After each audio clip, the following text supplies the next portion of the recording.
Hey guys, this is Austin. Is the new Google Pixel worth it?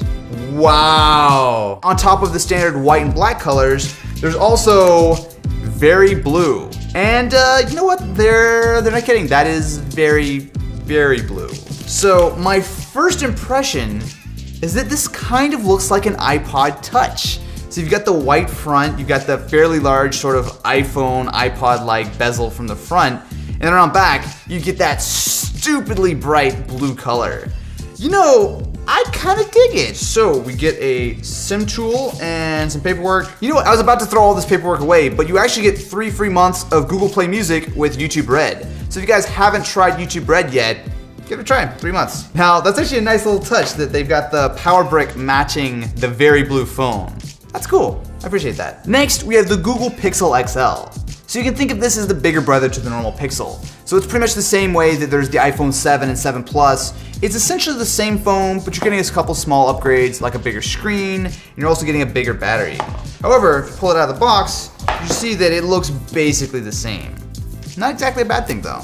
This is a very interesting design. At first glance, it looks super, I don't want to say generic, but very forgettable, I guess. However, when you look around back, you get this giant window. So it's kind of color coded, so you can see this one's white, this one's sort of a lighter blue. But what they're doing here is something kind of interesting. There's actually a taper. So at the bottom of the phone, it's much thinner than it is at the top. And I think they do that to keep you from having a camera hump. I will say the white front isn't super flattering to the Pixel. So this is a phone with large bezels.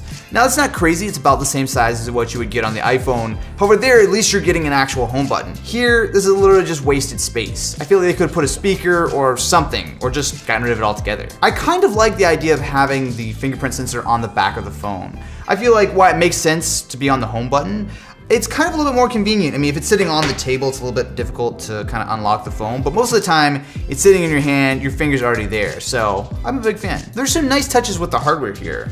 The power button actually has a satisfying click and it's textured, so even if it's in your pocket, you can pull it out and quickly know which button you're pressing. And the whole phone feels very sturdy. It might not be the most unique piece of hardware I've ever seen, but this definitely feels like a premium device. The issue is, there are $400 phones that feel just as premium, and this is a whole lot more.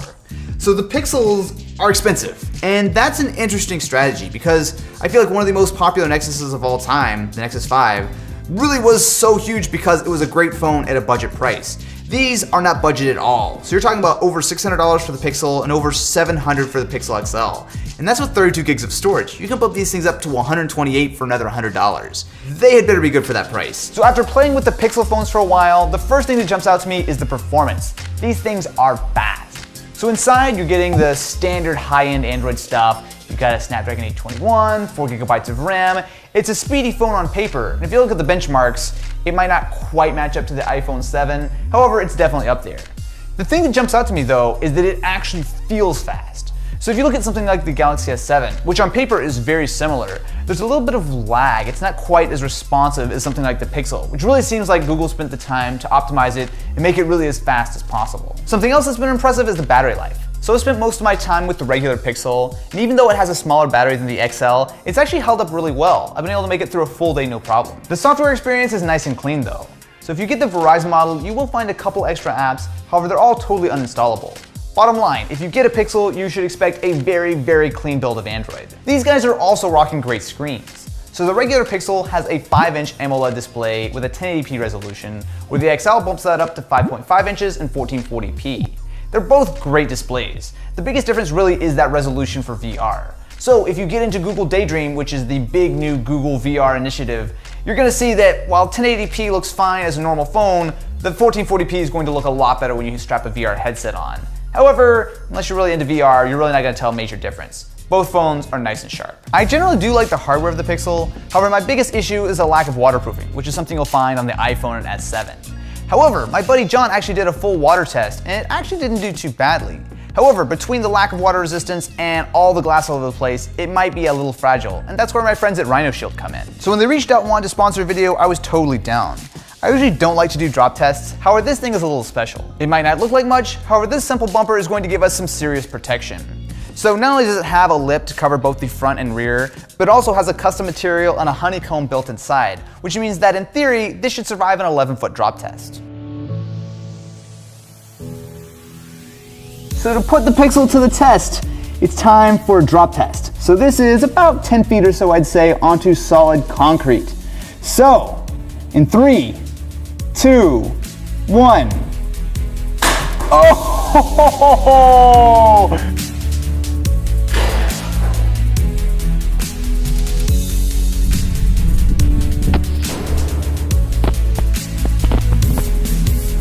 All right. And, oh, it's still even recording.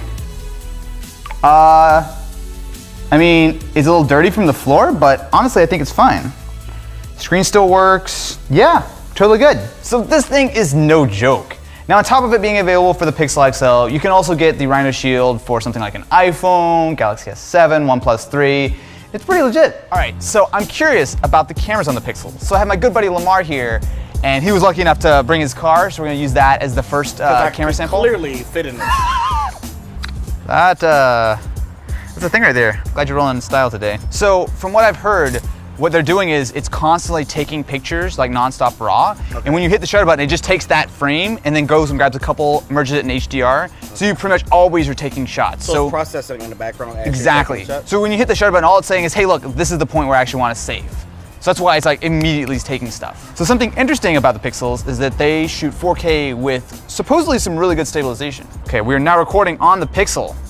Ken looking like a mild cyborg. Hi. Whoa. That's a little too crispy. Yeah, that's too crispy. Actually, wow, this looks really nice. Yeah, you're gonna see all the parts I missed for shaving. This is not good. It's okay, we'll from here. Dude, this actually looks really nice. There's like some actual depth of field. Like those trees behind you look really nice. So one thing with the Pixel phones is that unlike the iPhone, where you actually get a pretty major difference between the Plus and normal 7, these cameras are completely identical. The camera app is a lot better here. I never really liked the normal Google camera apps. Hi, Mom. Mom watches this. She watches you. Does she really? Yes, she does. Well, I am. I mean, it's hard not to watch you. Yeah. Subscribe to youtube.com/WilsonTech1. That's not the. The most important thing, though, how does it selfie? Oh, that looks good. No, this is actually really nice. And you can see the HDR, it's like pulling some of the highlight detail from the trees. Yeah. So, is the Google Pixel worth it? Sort of.